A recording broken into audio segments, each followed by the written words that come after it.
The rain fell softly on the busy downtown street, creating a gentle rhythm against the windows of the towering glass buildings. Inside the largest of these buildings, Marcus Thompson sat in his corner office, staring out at the city below. The 42-year-old CEO had built his company from nothing, turning it into one of the most successful tech firms in the state. Yet tonight, success felt hollow. Marcus loosened his tie and rubbed his temples. The boardroom meeting had run late again, filled with endless discussions about quarterly profits and market expansion. His assistant had left hours ago, along with most of the staff. The building felt empty. Echoing with the quiet hum of computers and air conditioning, he gathered his papers and briefcase, knowing he should head home to his quiet apartment. As he walked through the marble lobby, his footsteps echoed in the vast space. The security guard nodded respectfully as Marcus approached the revolving doors. Outside, the evening air was cool and fresh after the rain. Streetlights reflected off the wet pavement, creating pools of golden light. Marcus pulled his gray coat tighter around himself and began walking toward the parking garage, where his car waited. That's when he saw her. A small figure stood near the building's entrance, partially hidden by one of the large concrete pillars. She couldn't have been more than 4 years old, with curly blonde hair that caught the light from the street lamps. She wore a simple pink dress and small red shoes that seemed too bright for the gray evening. Marcus slowed his pace, concerned. Where were her parents? It was nearly 8 o'clock, far too late for a child to be alone downtown. As he approached, the little girl looked up at him with wide, serious eyes. There was something about her expression that made Marcus pause. She didn't seem frightened or lost, just thoughtful. "Hello there," Marcus said gently, crouching down to her level. "Are you okay? Where's your mommy?" The little girl tilted her head, studying his face with the intensity only children possess. "You look sad," she said simply. Marcus blinked, surprised by her directness.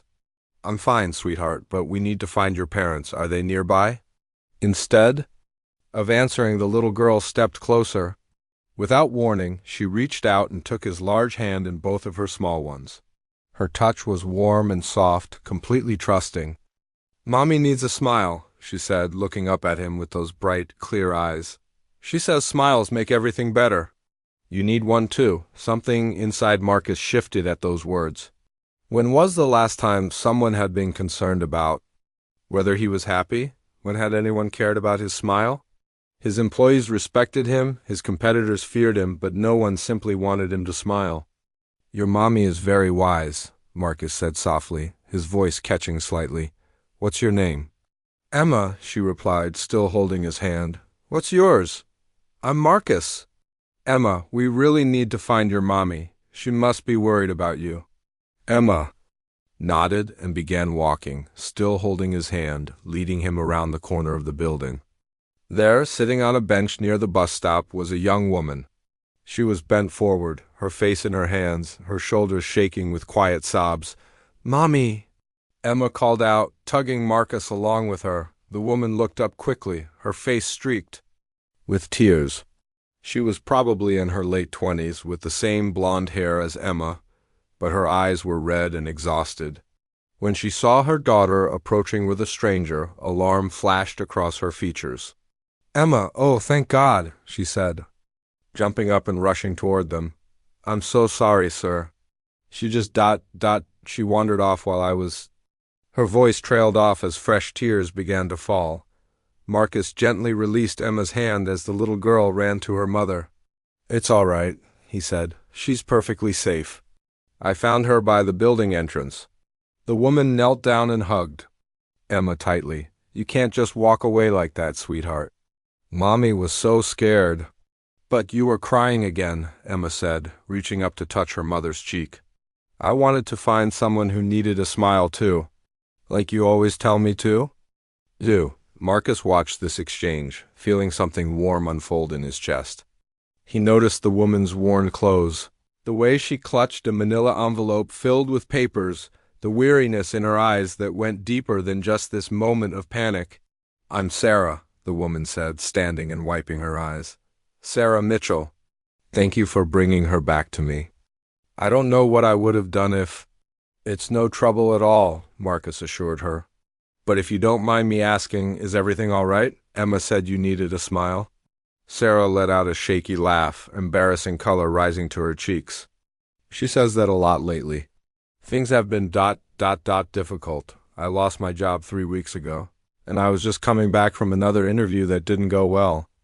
I guess I was feeling pretty sorry for myself. Marcus looked down at Emma, who was watching both adults with that same serious expression.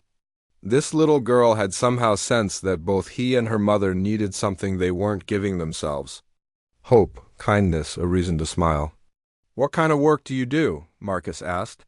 I'm in marketing, or I was. Digital marketing, social media management, that sort of thing. But everyone wants someone with more experience, or they're looking for someone who can work for less money than I need to support Emma. Marcus felt that shift inside him grow stronger. Here was a mother struggling to provide for her child, while he sat in his office every night surrounded by success but feeling empty. Emma had somehow brought them together at exactly the right moment. Sarah, he said carefully, this might sound strange, but my company is looking for someone with your skills. We've been trying to fill a position in our marketing department for weeks. Sarah stared at him, hope and disbelief warring in her expression. What kind of company? Marcus reached into his coat pocket and pulled out one of his business cards. As Sarah read it, her eyes widened. You're Marcus Thompson? Of Thompson Technologies. I actually applied for a job there last month, but I never heard back. Sometimes good people fall through the cracks in a big company, Marcus said. But I have a feeling Emma here doesn't let that happen very often. Emma beamed up at both of. See? Smiles, and Marcus realized she was right. For the first time in months, he felt a genuine smile spreading across his face. Sarah was smiling too, tears still in her eyes, but hope replacing the despair.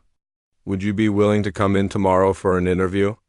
Marcus asked, a real one, not just going through the motions. Yes, Sarah whispered, then stronger, yes, absolutely. As they stood there under the streetlights with the rain-washed city sparkling around them, Marcus understood something he'd forgotten in all his years of building his empire. Success wasn't just about profits and growth. It was about moments like this, when you could use what you built to make a real difference in someone's life. Emma had taken his hand and, in doing so, had reminded him why he'd started his company. In the first place, not just to succeed, but to create something meaningful. Mommy, Emma said, tugging on Sarah's coat, now you both have smiles? Can we go home? Sarah laughed, the sound light and free for the first time in weeks. Yes, sweetheart, we can go home. As Marcus walked them to Sarah's car, Emma skipped between them, holding both their hands. Sometimes, he thought, the smallest gestures create the biggest changes. A little girl's touch, a moment of human connection, a decision to help instead of just passing by. Tomorrow would bring new challenges. But tonight, 3 people walked down a city street with genuine smiles on their faces, and that felt like the most successful thing Marcus had accomplished in years.